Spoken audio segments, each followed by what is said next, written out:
Just made it this morning. Just made it this morning. I can just say, I can hear you echoing. Yeah. I can hear you echoing. I think that's it. Sound. Yeah, sweet. Sound. Welcome to the first podcast, everyone. It's involving property. So that's Jordan and I'm Deklan. We're just going to be talking to each other and getting some pretty interesting guests on all around business and property. Hopefully we'll learn some stuff along the way, and I'm sure you guys will too. Do we know who the first guest's going to be yet, Jordan?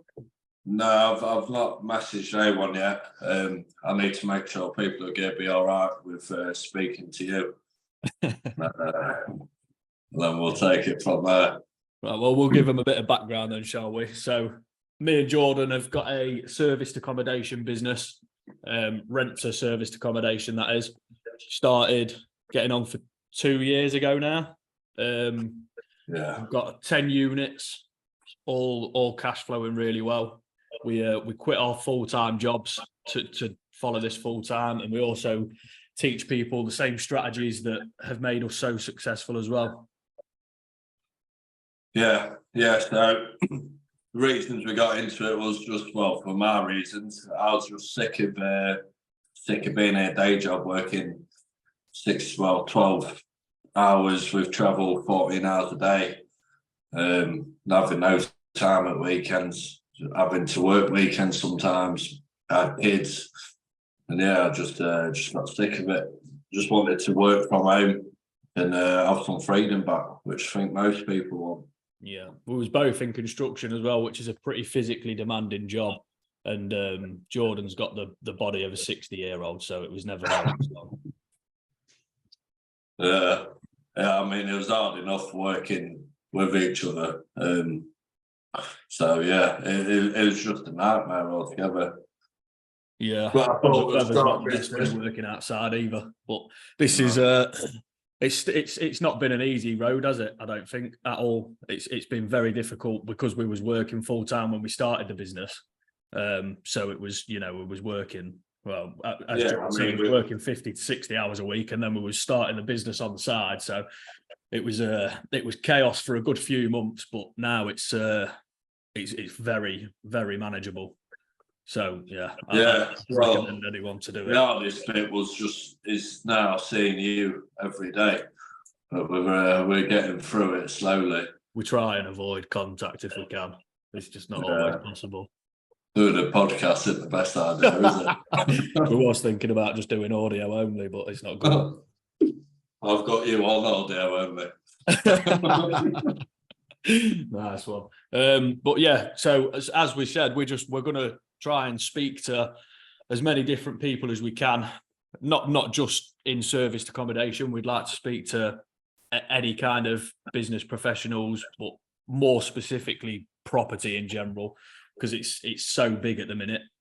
Every aspect of property, there's loads of people doing it. A lot of people are making serious money from it.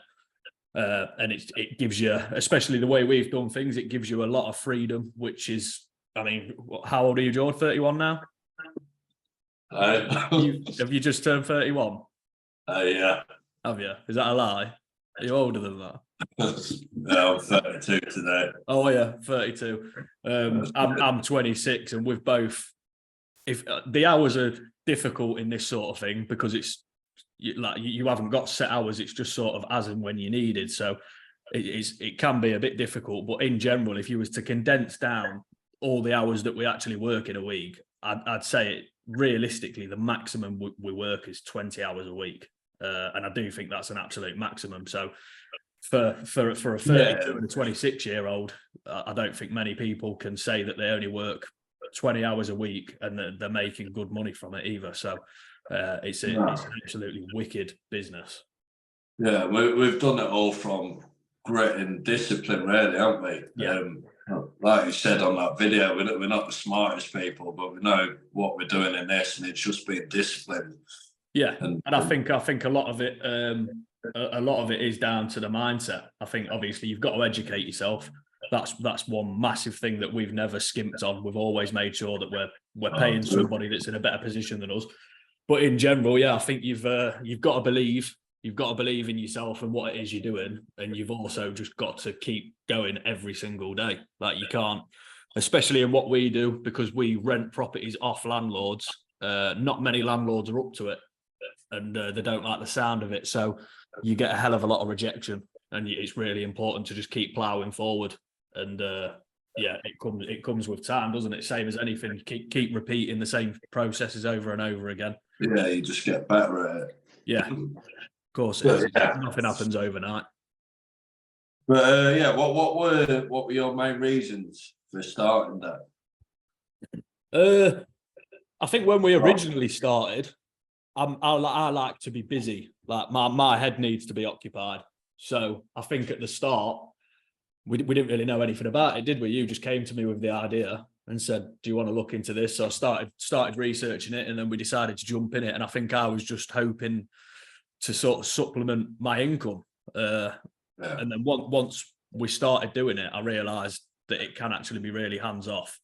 And obviously, I like traveling. I like going to different parts of the world. So then my goal was to be able to travel the world whilst still making money. And I think we're definitely there now. Yeah, well, you're going to Australia in the year, thank God. Yeah, you still have to see me on here, though. We'll see. Not if it's on audio. I was just thinking, if I get this Gatorade bottle in it, they might send me some free Gatorade. We get big. Not getting sponsored. But yeah, what about you? Yours was for your family, wasn't it? Yeah, I just wanted to be able to have all my weekends off. I mean, I didn't work many weekends, but when I did, I just thought, where's your life? You're just working it away, and you just throw your life away for a bit of money, and it's not worth it. Yeah, obviously, I wanted to. I've got kids. I've got a newborn now. I want to be able to take her to school when she gets that age. I wanted to pick her up from school, because it's an amazing feeling when you're picking your kids up from school and you see them running out to you. Yeah, like you're some sort away from you. Yeah, I think one thing that's like been playing on my mind quite a bit with it as well was like when we first started, the thought of ever actually leaving the job, like the job we was in, was terrifying, because I thought, like, you're secure when you've got a job, but you're never secure in anything you do, are you? And I think that's probably one of the biggest things that stops people from starting their own business, is that they feel they've got some sort of security in the job, so they never take the step to go on their own. But I think the security is, you've got just as much security in your own business as you have in an employed job. I just think it's harder to start your own business than it is to go hand your CV in and go for a job interview. But I think you can always lose your job, no matter what it is you're doing. So you may as well give it a go on your own. And and then if you fail, you can always go back to that job, can't you? Yeah. Before we started this, everyone I know, like Lee Halliwell, he was a aircon specialist, and he was always debating going self-employed. And then as soon as he did it, like 2 months later, he was absolutely flying. He was having to take more staff on, and I just thought, everyone I know that's gone self-employed thinks that it's amazing once they've taken that plunge. And I think once you've done it, like now, I'd really struggle to work for someone, because I'm my own boss now. Like, sometimes I'll lay on the sofa until like 9, 10 o'clock. And I think maybe I should just sit here for the day. Yeah, and I think when we started this business, I remember talking to people, and you could very clearly see who had already done something on their own, because everyone who was in full-time employment or any type of employment was talking about how risky it was, and it's probably not the right decision. But then you speak to anyone who's run their own business, and they were all the opposite. They all said, yeah, go for it. It'll be the best thing you've ever done. So I think it all comes down to what you've been conditioned to believe, to be honest. Yeah, definitely. But you don't want to be in that slave mindset for the rest of your life, because you get to what's retirement age now? It's like, what, Got to be 60? getting on for 70 on it. Is it 67 or something? Imagine working for someone, and if you're in construction or something like that, you're never going to leave your job if you stay in that sector for the rest of your life. No, it's terrible. No, but so because we've done so well, we've moved on to start coaching people now as well, haven't we? And it's like our students they're all flying.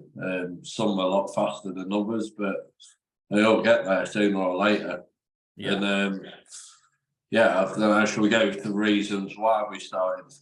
Yeah, well, again, just before we do, I remember when we started coaching and what we've been just been talking about there about like what your belief system. I think we were both terrified of teaching people, weren't we? We both sort of had imposter syndrome and was like, I don't know if we can do it. And it wasn't until we went to a bigger named education weekend where we thought these are charging ridiculous money and they're not teaching you anything. And I think that probably spurred us on to actually take the plunge and start teaching people, didn't it? Yeah, it's because a lot of these property gurus and these big names, they're all driven off profit. Yeah. It's like what student Vanessa said this morning, we're driven off results, and we know with results our brand will just grow. And obviously all of our students are happy to recommend us because they know they've been with these other mentors in the past, and they're just shocking. I mean, how much have we spent on mentors, and we've just half of them. It's just that one we spent 750 quid for an hour. Yeah. And he taught us the alphabet. Taught you the alphabet. I already knew that. Yeah, of course he did. Yeah, well, what we've done, 20 grand probably in the last 18 months. 23 grand, I think it 23 grand. And I would say probably 10 grand of it has been worthwhile. The other 10 grand. I don't know, actually, who was that guy? We spent a bit more on that guy where I fell asleep on the court. We ended up teaching him more than he taught us. Yeah, definitely. I can't remember how much. It was only about, I don't know, 500 quid, I think it was, but still, he got a good lesson from us. If anyone who's if you're already looking into property, my best advice would be don't just go for the big names, because I mean some of them are great, but just because someone's putting decent content out there, I don't think that's a good enough excuse to go with them. I think just look into it, do your due diligence, speak to people who have learned with them, and like ask what it's actually like, because I think you'll be surprised. Like some people put shit up content out there, and it's actually like that's all they can do. Like they've not got that much knowledge that they can actually share with you. And you need to decide on what it is you want. Like, do you just want somebody to say go and do this and leave you to it, or do you need someone there that's going to walk you through the process and be there for you every step of the way? Because there's very different ways of teaching people, so you need to make sure that you're getting exactly what's right before you start sending them money. Yeah, I mean, for us, with our two main people, or two of the people that really helped us, obviously we've adapted everything to suit our style. But Ryan was the first person, Ryan Cotterill, and he was absolutely amazing. And then we worked with Piers, and they're the only two people in the property industry that we could. It's just gone.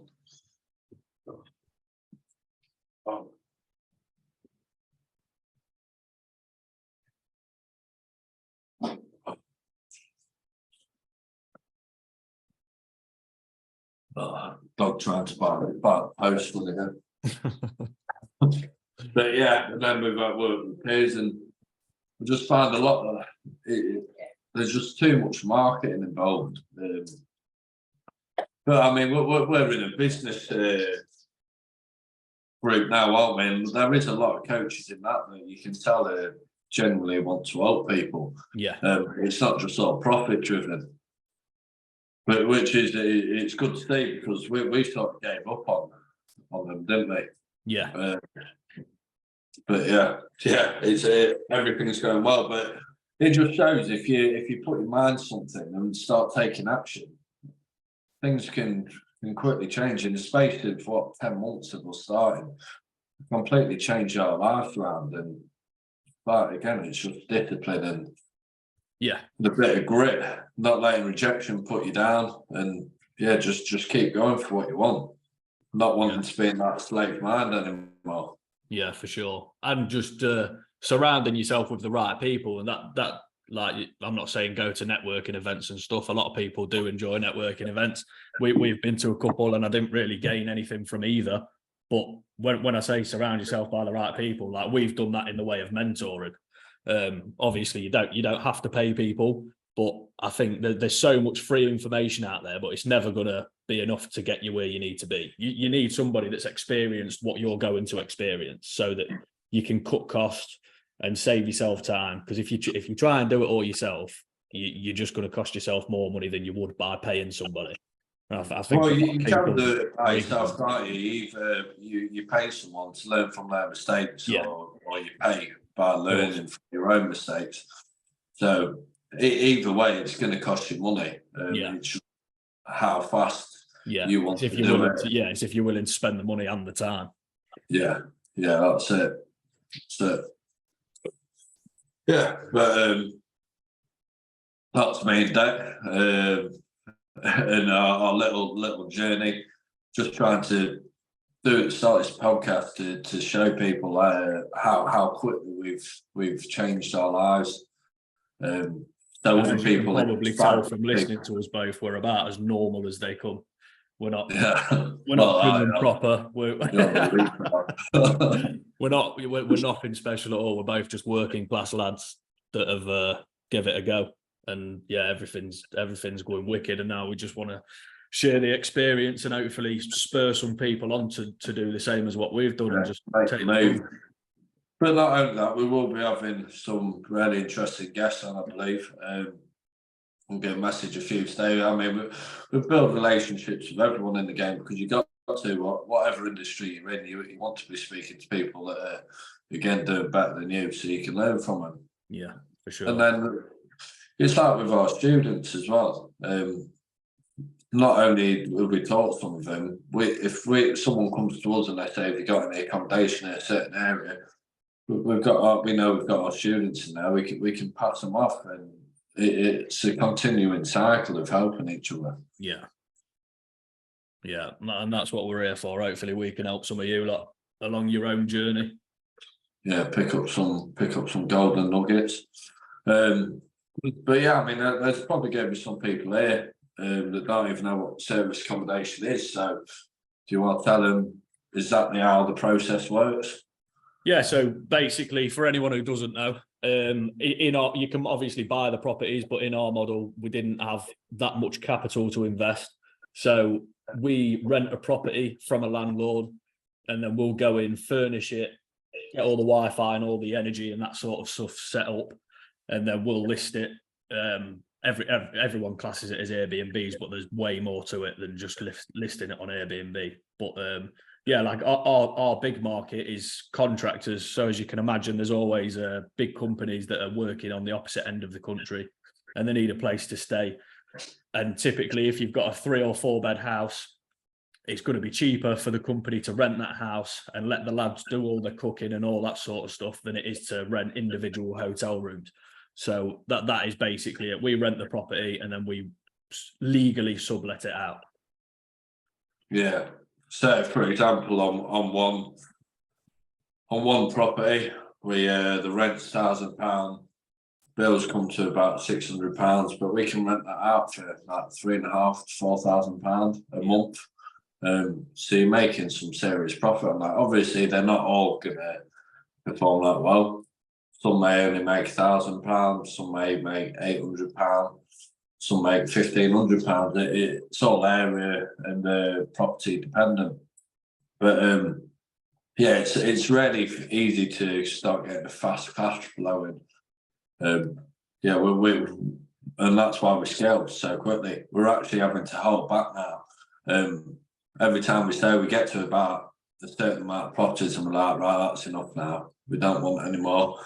And then before you know it, the demand's just so high that we can't help but end up looking for more. So this Saturday, we've got another viewing for a 4-bed.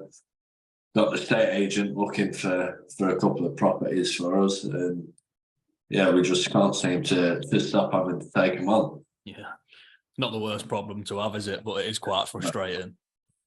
Yeah, but yeah, it is what it is. It's like I say, it's a good problem to have. Yeah, for sure.